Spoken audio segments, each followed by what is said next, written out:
Olá, tudo bem? A partir de agora começa mais um Universiência, um programa feito por TVs e instituições públicas de ensino superior nordestinas. Aqui a gente mostra a importância das produções científicas do Nordeste e como elas têm transformado a vida das pessoas. Vamos ver agora quais pesquisas iremos conhecer. Pesquisadores da Fiocruz da Bahia, Pernambuco, Rio de Janeiro e do Instituto de Biologia Molecular do Paraná desenvolveram um kit de diagnóstico rápido para identificar a doença de Chagas. Na Universidade Federal do Rio Grande do Norte, uma nova plataforma serve para elaborar e disponibilizar jogos educacionais. Cientistas da Universidade Estadual do Sudoeste da Bahia, em parceria com a Universidade Federal de Uberlândia, desenvolveram um software que cria moléculas capazes de bloquear a entrada do coronavírus no corpo humano. E ainda, em Guanabi, pesquisadores do Instituto Federal Baiano, em parceria com a Universidade Federal de Sergipe, conceberam uma cerveja bem regional com sabores de frutas da Caatinga. Tudo isso você confere a partir de agora no Universiência.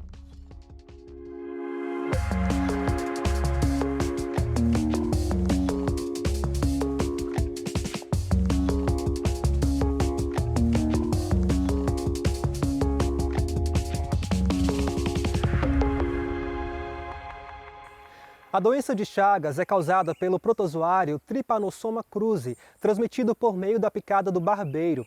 O problema é que seus sintomas confundem o paciente e ele não procura ajuda a tempo. Isso prejudica o tratamento que precisa ser iniciado quanto antes.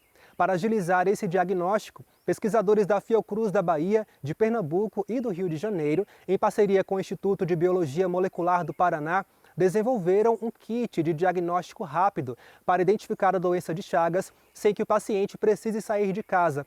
O teste apresentou 100% de eficácia, ou seja, identificou com segurança as pessoas infectadas. Vamos conferir.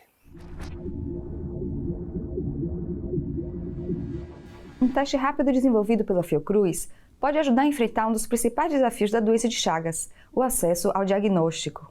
Em 2020, ano em que a forma crônica da doença entrou para a lista de notificação compulsória do Ministério da Saúde, foram confirmados 146 casos da doença de Chagas aguda no Brasil, com letalidade de 2%. No entanto, pesquisadores avaliam que este número pode estar subestimado devido às dificuldades da população para descobrir que tem a doença. A dificuldade é o médico descobrir logo o diagnóstico, né? Ficam mandando tomar medicação, sem fazer logo o exame, detectar, para saber realmente se o paciente é doente do estômago, se é problema de coração, se é de pressão alta. Tanto a Organização Mundial de Saúde quanto o Ministério da Saúde definem que o diagnóstico deve ser feito por 2 testes laboratoriais, mas depende de uma estrutura laboratorial, depende de pessoal treinado para realizar esse diagnóstico, o que muitas vezes afasta o indivíduo que mora em uma área rural ou então numa área remota do diagnóstico, porque ele precisa se locomover para as grandes cidades. Devido à necessidade de um teste mais eficaz, os cientistas trabalharam nos últimos 10 anos na pesquisa com as chamadas proteínas recombinantes quiméricas, que são formadas por pequenas partes do parasito em uma única molécula. Um estudo conduzido pelo pesquisador Fred Santos, da Fiocruz Bahia, em parceria com cientistas das unidades da Fiocruz em Pernambuco, Biomanguinhos, no Rio de Janeiro, e Paraná, em colaboração com o Instituto de Biologia Molecular do Paraná, desenvolveu um kit diagnóstico rápido que pode ser feito na casa do paciente por um agente de saúde. Então, após desenhar essas proteínas, a gente começou a fazer vários testes avaliando a capacidade diagnóstica dessas moléculas em identificar esses pacientes. Um estudo recente indicou que esse teste nosso, quando comparado a outros testes rápidos que estão no mercado aqui no Brasil, ele apresenta 100% de sensibilidade, ou seja, é capaz de diagnosticar todos os pacientes com a doença de Chagas, não deixando passar nenhum paciente como falso negativo. Isso é excelente porque possibilita a sua utilização em trabalho de campo. Os pesquisadores estão realizando um projeto de campo no município de Tremedal, na Bahia, local endêmico do inseto triatomínio, mais conhecido como barbeiro, que transmite a doença de Chagas por meio do contato com as fezes durante a picada ou via oral, através de alimentos contaminados. O objetivo é identificar indivíduos que têm a enfermidade e ainda não têm conhecimento da sua condição clínica. O médico que participa do projeto apelidado de Treme Chagas falou da relevância da iniciativa para a saúde pública do município. Sem o projeto Treme Chagas, dificilmente os pacientes positivos seriam identificados, e isso tudo é feito através do teste rápido com apenas 15 minutos. A bióloga e doutoranda da Fiocruz Bahia, Tisha Pavan, está vivendo em Tremedal. Ela acompanha os agentes do Centro Municipal de Endemias que visitam as casas dos habitantes para inspeção de barbeiros no domicílio e peridomicílio. Sempre vou estar com os meninos da Endemias e fazer a testagem rápida.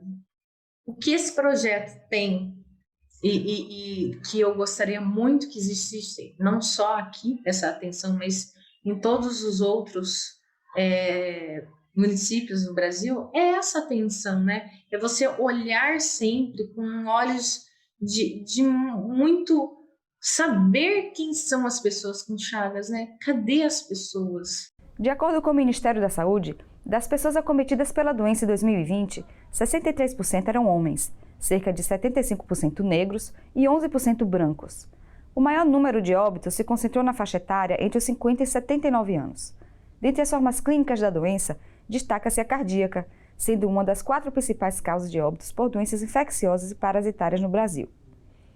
No projeto, além de fazer a triagem de indivíduos que possam ter a doença, os barbeiros encontrados são coletados para análise do conteúdo estomacal e intestinal.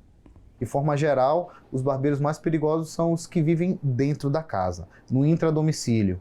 Porém, barbeiros que estão no ambiente silvestres e que visitam ocasionalmente a casa das pessoas também oferecem risco de transmissão do parasita Trypanosoma cruzi. Esses triatomínios, eles são encaminhados aqui para o IgM, eu recebo eles estão aqui na geladeira atualmente e futuramente nós vamos fazer o teste de PCR, né, reação em cadeia da polimerase, a purificação do DNA do intestino desses triatomínios e o teste para diagnóstico molecular do T. cruzi e dos padrões alimentares, né, para ver se aquelas espécies lá, elas picaram um homem ou algum dos animais domésticos associados ao homem. Aprovado pela Anvisa em 2020 para ser utilizado no Sistema Único de Saúde, o SUS, no momento o Biomanguinhos está produzindo testes rápidos para serem oferecidos ao Ministério da Saúde. Eu acho que se nossas autoridades governamentais, principalmente os ligados à saúde,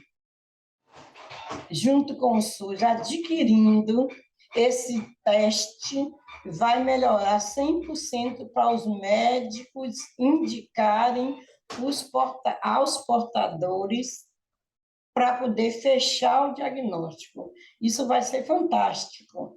Primeiro, porque é rápido. Segundo, que eles não vão assim mais ficar supondo doenças. Já fez esse, sabe se é ou não é. No próximo bloco, vamos conhecer uma plataforma online criada por pesquisadores da Universidade Federal do Rio Grande do Norte para tornar divertido o processo de ensino e aprendizado. A gente volta já já.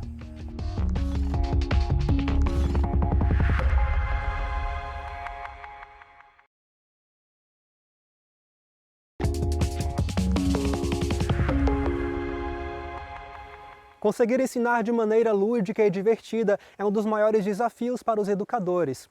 É nesse contexto que surge o Colab Educ, um sistema de desenvolvimento colaborativo de objetos de aprendizagem, sejam eles virtuais ou reais.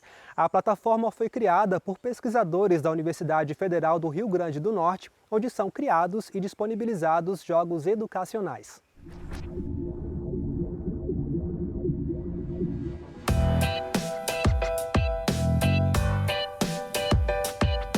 Nessa área de games educacional, pude desenvolver um game que ele auxilia no aprendizado dos alunos de língua portuguesa, das turmas do 6º ano do ensino fundamental, em que o objetivo é justamente facilitar o aprendizado de períodos simples e compostos. A primeira fase do meu jogo é para ele ligar as vogais. Ele vai ouvir na hora que clicar na letra e se ele acertar vai sair mais um áudio, no caso, dizendo que ele acertou.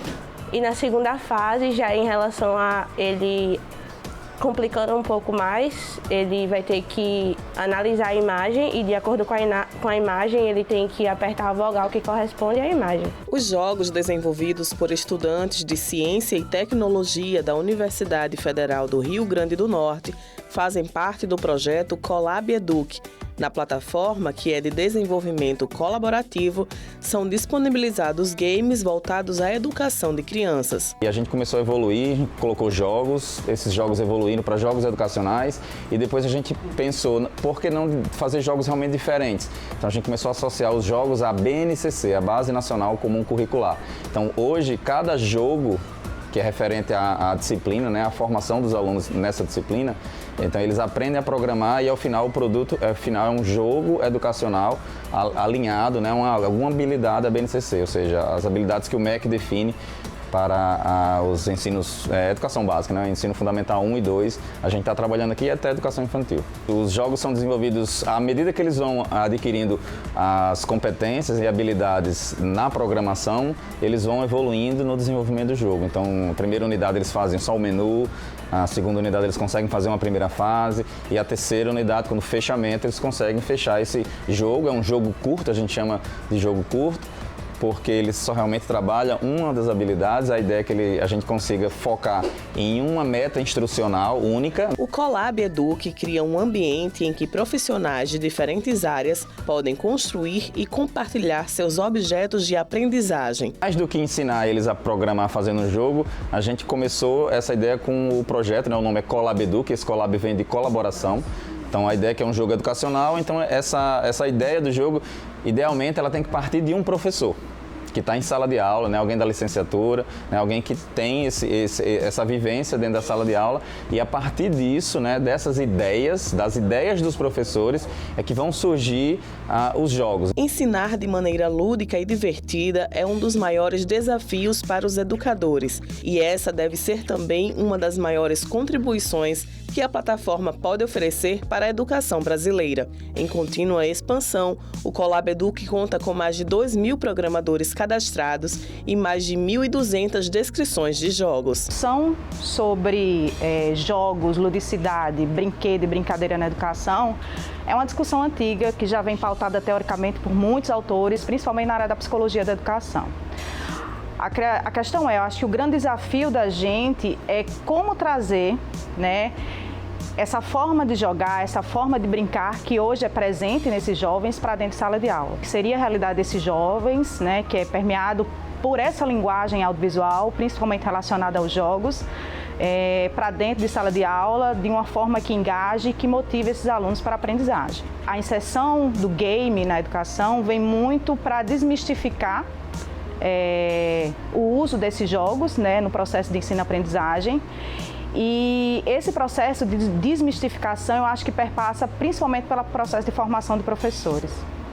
São eles que estão ali com os alunos, são eles que conhecem a realidade dos alunos. A forma de inserir esses jogos é de forma colaborativa de fato, né? Por isso que a colaboração é o cerne, né, o que apoia o projeto Colab Educ.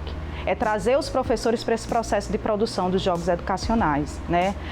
De forma que ele não fique como um coadjuvante no processo, mas que ele se torne protagonista junto com os alunos nesse processo de produção de jogos. Para inserir esse professor nessa nova, né, nesse novo modo de compreender, nessa nova linguagem, né, que os jovens estão tão acostumados, é preciso de uma formação, de um processo formativo, né? Nós estamos vindo de uma outra cultura, sobretudo de uma cultura de uma educação conservadora, né? Uma educação que trata de educar para homogeneizar, e a ideia é que a gente lide com essa diversidade.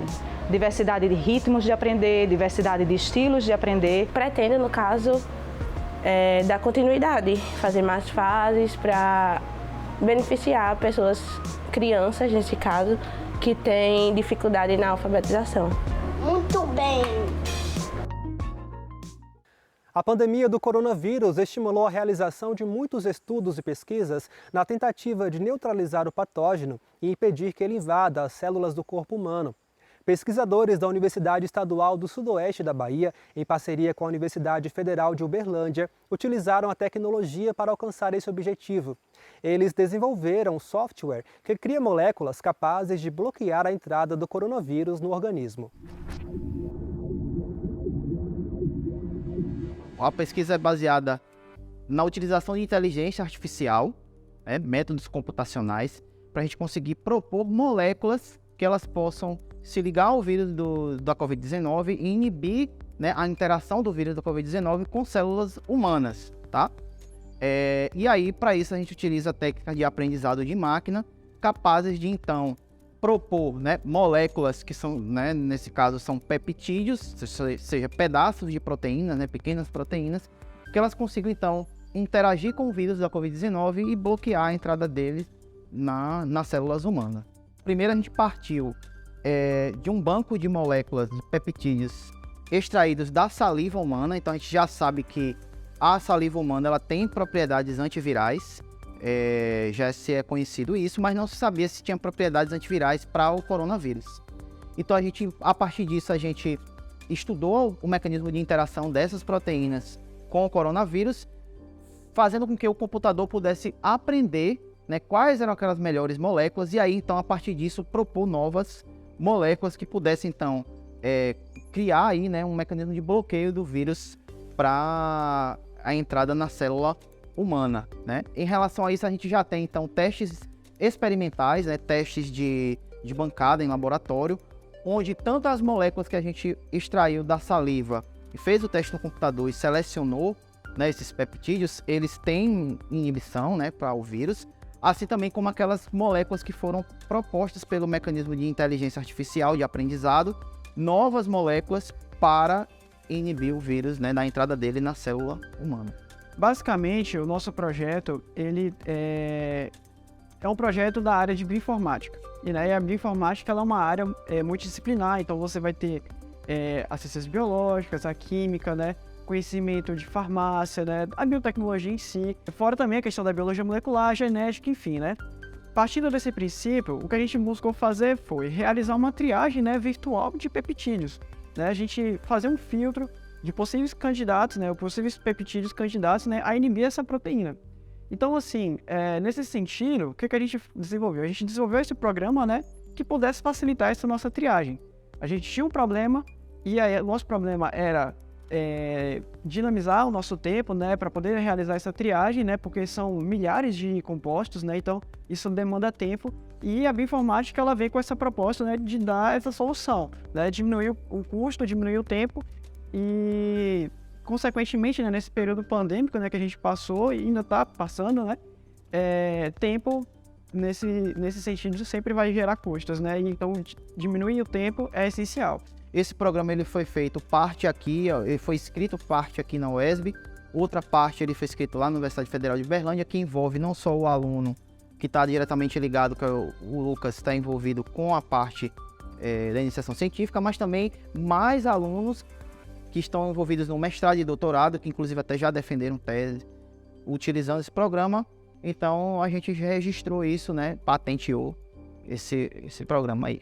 A ideia é fazer um mecanismo profilático, ou seja, incluir esses peptídeos, essas moléculas em pastas de dente, enxaguantes bucais, sprays, né, nasais e cremes nas mãos, né, por exemplo, que a gente possa então incluir isso na formulação dessas substâncias e aí fazer com que a partir daí o vírus em contato com elas ele fique preso, né, aprisionado ali e ele não consiga então entrar na célula, né? E aí com a utilização de inteligência artificial, né, a gente consegue fazer com que esse programa ele possa aprender, né, com esses peptídeos. Então ele vai analisar as interações desses peptídeos com o vírus, ele aprende essas interações e a partir disso a gente consegue predizer outros peptídeos de fontes naturais ou até mesmo sintéticas, se esses peptídeos podem ou não interagir com o vírus e, consequentemente, inibir a entrada dele na célula humana. As moléculas que foram selecionadas até então, elas partem de experimentos, né, que variam de inibição a 70% até 90%,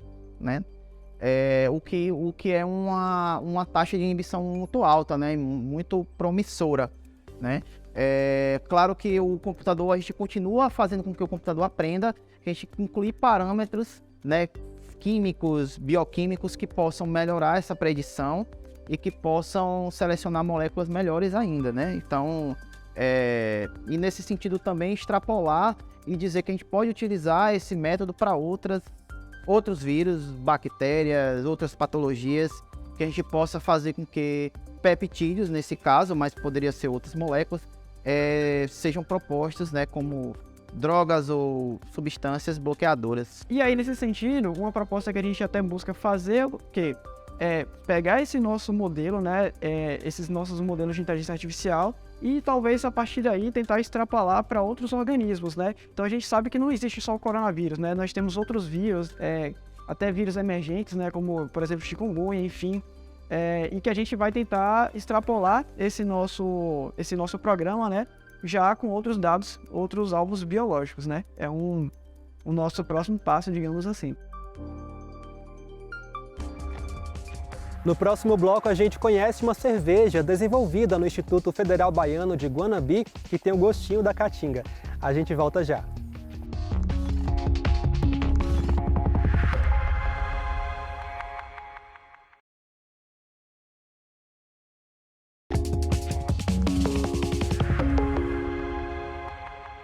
Uma pesquisa do IF Baiano em Guanabi, em parceria com a UFS, a Universidade Federal de Sergipe, tem agregado o sabor das frutas características da caatinga a uma das bebidas mais consumidas pelo brasileiro, a cerveja.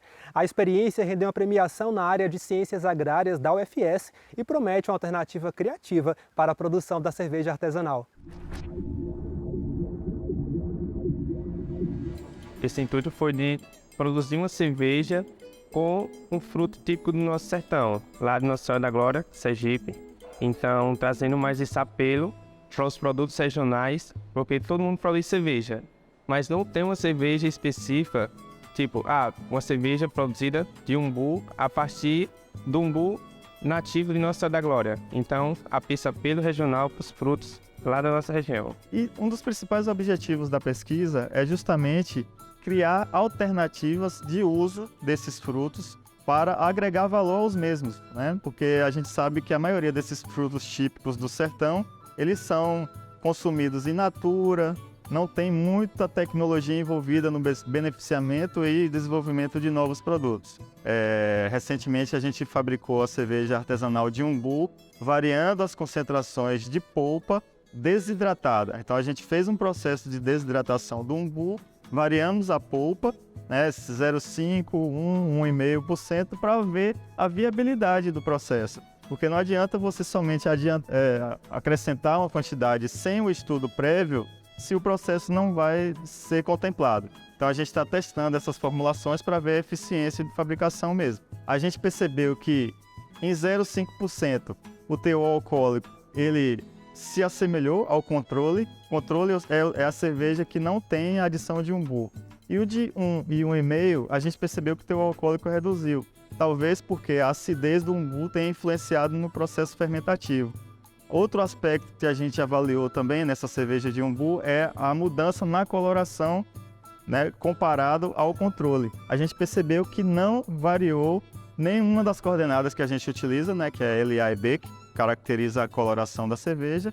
E isso é um bom indicativo, não ter alterado a coloração, porque mostra que o umbu ele tem um potencial de ser utilizado na fabricação da cerveja sem alterar suas características visuais. O aspecto de aparência e impressão global, que a gente vê o corpo da cerveja, a espuma da cerveja, a gente percebeu que à medida que a gente adiciona umbu, mais espuma, mais encorpada ela fica. A gente consegue perceber que a cerveja é de umbu. Isso é muito interessante e todas as cervejas, todas as concentrações que a gente utilizou foi bem aceita nos testes preliminares, né? Com o teste sensorial específico da equipe. A gente já fez alguns testes com fruta-pão, que é um fruto, apesar de ser da Mata Atlântica, a gente consegue produzir aqui no sertão. Temos o figo da Índia, que é o fruto da palma. A gente tem diversas variedades de cultivares de palma que produz frutos de diferentes colorações. Além desses dois, temos também o araticum, que é um fruto parecido com a pinha, acho que muitas pessoas do sertão conhecem. A gente também tem iniciado pesquisas em potencial com esses frutos. Tá?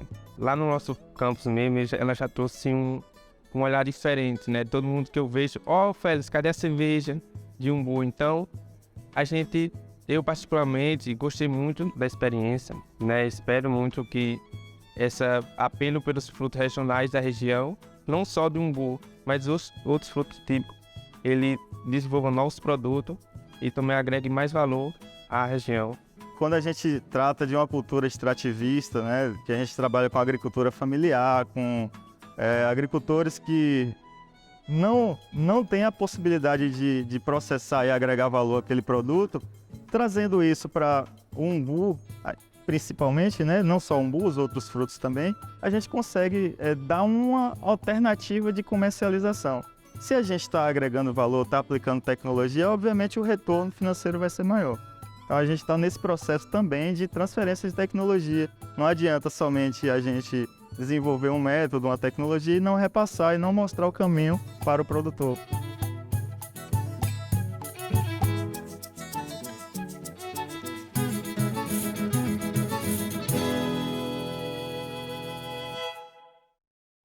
O Univerciência de hoje fica por aqui. No próximo programa traremos mais pesquisas inovadoras para a gente conhecer o que tem sido produzido nas instituições públicas de ensino superior nordestinas.